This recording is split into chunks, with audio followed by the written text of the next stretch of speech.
समय कम बचा है, एग्जाम भी सर पर है। इतने कम समय में कैसे तैयारी होगी, अच्छे मार्क्स कैसे आएंगे। जैसे जैसे समय गुजरता जा रहा है टेंशन बढ़ती जा रही है। कहीं आपके मन में भी तो ये सारी बातें नहीं आ रही, कहीं आपको भी तो ये नहीं लगने लगा कि अब बहुत देर हो चुकी है। देर नहीं हुई है दोस्त, हाँ एक गलती जरूर हुई है कि तुमने अपना समय पहले सही से इस्तेमाल नहीं किया। लेकिन अभी भी इस गलती को सुधारा जा सकता है, क्योंकि दुनिया में हर चीज दो बार होती है, एक बार हमारे दिमाग में और दूसरी बार हकीकत में। तो सबसे पहले तो ये बात अपने दिमाग से निकाल दो कि अब कुछ नहीं हो सकता, अब बहुत देर हो चुकी है। जितना भी समय बचा है उसको ये सोचने में तो बिल्कुल मत गंवाओ कि काश मैंने पहले पढ़ लिया होता। जो हो गया वो हो गया, उसे भूल जाओ और खुद से ये वादा करो कि आगे फिर कभी ये गलती मत दोहराना। बंद कर दो रोना और बंद कर दो पछताना। अब जितना भी समय बचा है उसका दिल से नहीं बल्कि दिमाग से इस्तेमाल करो। सब कुछ पढ़ने की बजाय केवल इम्पोर्टेंट टॉपिक पहले पढ़ो। पिछले साल के पुराने पेपर पर रिसर्च करो, नोट करो कि क्या पढ़ना जरूरी है और क्या पढ़ना जरूरी नहीं है,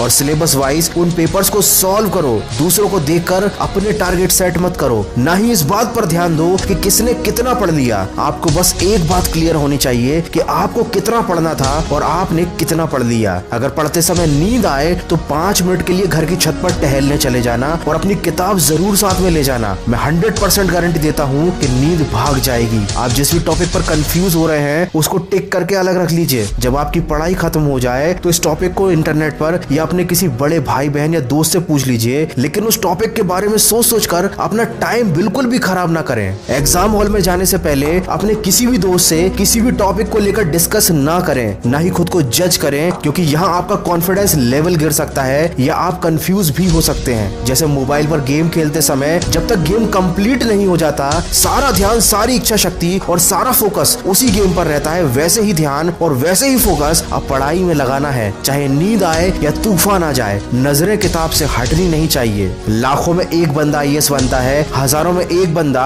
अच्छी बॉडी बना पाता है, क्योंकि ये लोग दर्द सहते हैं, तकलीफ सहते हैं। इनका फोकस अपने लक्ष्य से नहीं हटता, इनका ध्यान आने वाले रिजल्ट पर रहता है, और तुम्हारा ध्यान भी आने वाले रिजल्ट पर ही होना चाहिए। कोयला भी हीरा बनने के लिए लाखों साल तक कई टन का दबाव झेलता है। कितनों की तकदीर बदलनी है, तुम्हें कितनों को रास्ते पर लाना है। अपने हाथ की लकीरें मत देखो, तुम्हें इनसे भी आगे जाना है। दोस्तों चीज उतनी मुश्किल होती नहीं जितना हम उसे सोच सोच कर बना देते हैं। तो सोचना बंद करो, पछताना बंद करो। किसने कहा कि दुनिया में करिश्मे नहीं होते? तुम एक बार जी जान से कोशिश तो करो। दोस्तों सिलेबस वाइज पुराने पेपर से इंपॉर्टेंट टॉपिक्स को सिस्टमैटिक तरीके से सिलेक्ट करना बहुत जरूरी है, ताकि आपको पता हो कि क्या और कितना पढ़ना है। इसकी पूरी प्रोसेस मैंने अपने ऑडियो में बताई है। डिस्क्रिप्शन में दी गई लिंक से जाकर आप उस ऑडियो को सुनिए, ताकि आपको कम समय में अच्छे मार्क्स लाने का मटेरियल मिल सके। तो दोस्तों माना कि समय कम बचा है, लेकिन अब भी अपने एक एक सेकंड का बिल्कुल सही इस्तेमाल कीजिए और परीक्षा में ऐसा रिजल्ट लाकर दिखाइए कि सारी दुनिया देखती रह जाए। मैं मिलूंगा आपसे अगले वीडियो में जो आपके जीवन में सकारात्मक ऊर्जा को भर दे और आपको दिखाए एक सही दिशा। सुनते रहिए मन की आवाज।